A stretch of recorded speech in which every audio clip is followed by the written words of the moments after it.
Olá, meus amores! Tudo jóia? Olha só, hoje não vai ser possível a tia Dani estar com vocês no nosso horário de matemática, tá? Eu vou precisar me ausentar, então para que vocês não fiquem prejudicados, a tia Dani vai gravar essa videoaula com o tema que a gente vai estudar na próxima aulinha ao vivo, tá? Eu vou ler para vocês hoje as páginas 35, 36 e 37 do livro de matemática. Nós só vamos ler mesmo essas páginas, ok? E as atividades a gente vai fazer quando estivermos juntos novamente, tá bom? Então, hoje a gente vai iniciar a terceira unidade do livro de matemática. O tema é dinossauros e pterossauros na medida. Números, grandezas, medidas e estatísticas.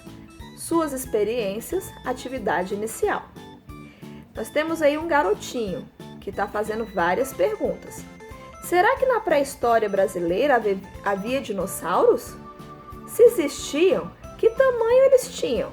Havia pterossauros? Quanto mediam? Por que foram extintos? Pedro é fanático por novidades científicas e por pesquisas. Sempre que uma dúvida ronda sua cabeça, lá está ele com seus livros e sites em busca de respostas às suas perguntas. Ultimamente, dedica-se a desvendar os mistérios dos animais que viveram no Brasil durante a pré-história. Vocês sabiam disso? Que aqui no Brasil nós tínhamos dinossauros? Que legal, né? Assim, já está se sentindo um verdadeiro paleontólogo, de tanto ler e aprender sobre vestígios fósseis, esqueletos, ninhos e pegadas das fascinantes criaturas que habitavam o Brasil há milhões de anos. Na escola onde Pedro estuda, por coincidência, um dos assuntos selecionados para as discussões em sala foi justamente esse: animais pré-históricos e suas medidas. Então, o que a gente está falando aqui é que a gente vai estudar a medida desses animais. Nós vamos usar os dinossauros para falar sobre medidas, sobre tamanhos, ok? E sabe quem propôs esse assunto? Foi a professora de matemática, porque ela sabe que ainda existe a necessidade de encontrar semelhanças e diferenças entre as espécies que foram extintas e as que vivem até hoje. A escola precisa formar pesquisadores que saibam observar, comparar, encontrar padrões na natureza. E isso requer matemática. Então, quem se habilita? Quem quer ser um pesquisador? Aí o Pedro está lá pensando em fósseis de esqueleto, em fósseis de dinossauro. Tá ele lá pensando e brincando com alguns dinossauros. Nós temos 3 imagens de dinossauros. Uma delas é de um dinossauro voador, que é o Anhanguera piscator.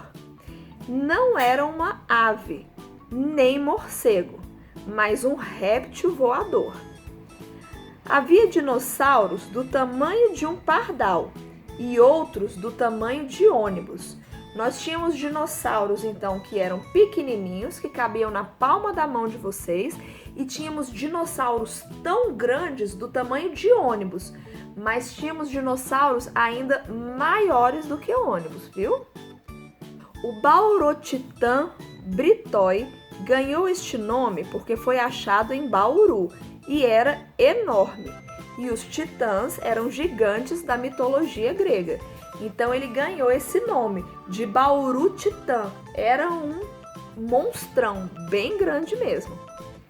Os ossos em branco são os que foram encontrados pelos cientistas.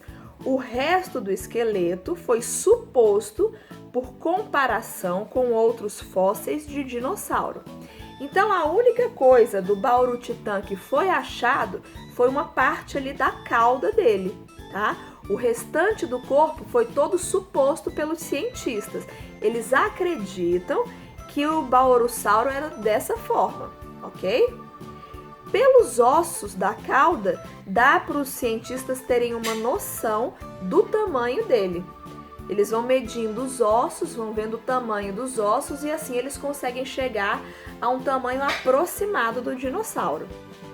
Os ferozes Velociraptors corriam sobre duas pernas como as aves. A gente já viu aí falando dos Velociraptors em alguns filmes, vocês estão lembrados? Quem já assistiu o Parque dos Dinossauros? Então, nesses filmes a gente está falando sobre esses dinossauros. E temos também uma foto aí, que é uma foto do fóssil de Archaeopteryx, um antepassado das aves. Virando a página, lá na página 37, está escrito assim: Pedro, sempre muito entusiasmado, já fez estas pesquisas. Santana-raptor, Plácidos. Esse é um dos dinossauros que a gente está vendo aí. O que é? Ele é um dinossauro carnívoro, possivelmente da família de dinos famosos, como o Tiranossauro Rex e o Velociraptor. Ele foi encontrado em Santana do Cariri, no estado do Ceará. E o comprimento dele, 1 metro. Onde está o esqueleto? Esse esqueleto desse dinossauro está lá no Museu Nacional do Rio de Janeiro. O outro dinossauro que a gente vai ver é o Amazonessauro maranhensis. O que é? Ele é um dinossauro herbívoro.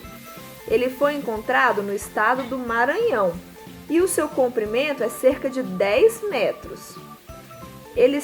O fóssil dele, os ossos dele estão guardados lá no Museu Nacional de Geologia da Universidade Federal do Rio de Janeiro. O outro dinossauro é o Antarctosaurus brasiliensis.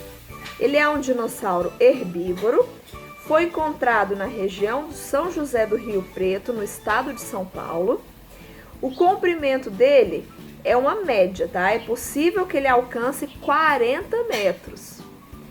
E o esqueleto dele está na Universidade Estadual Paulista de São José do Rio Preto, em São Paulo. E aquele último que a gente vai ver agora é um que a gente já tinha visto na página 36, tá? Que é o Anhanguera piscator. O que é? É um pterossauro carnívoro. Ele foi encontrado na Chapada do Araripe, no estado do Ceará. Seu comprimento de uma ponta à outra da asa, ele mede 5 metros. E o esqueleto dele está no Museu de História Natural de Taubaté, em São Paulo. Então, gente, esse é o texto que a gente vai usar como base para resolver as nossas próximas atividades. Se vocês tiverem alguma dúvida, vocês voltem, leiam. Esse é um tema muito interessante, porque além da gente estar falando das grandezas, das medidas, de números, a gente também está falando dos dinossauros, certo? A nossa próxima aula online, nela nós vamos ver as atividades relacionadas a esses textos, tá bom? Meus amores, um beijo bem grande para vocês. A gente se encontra amanhã na nossa aulinha ao vivo, tá? Beijo, tchau!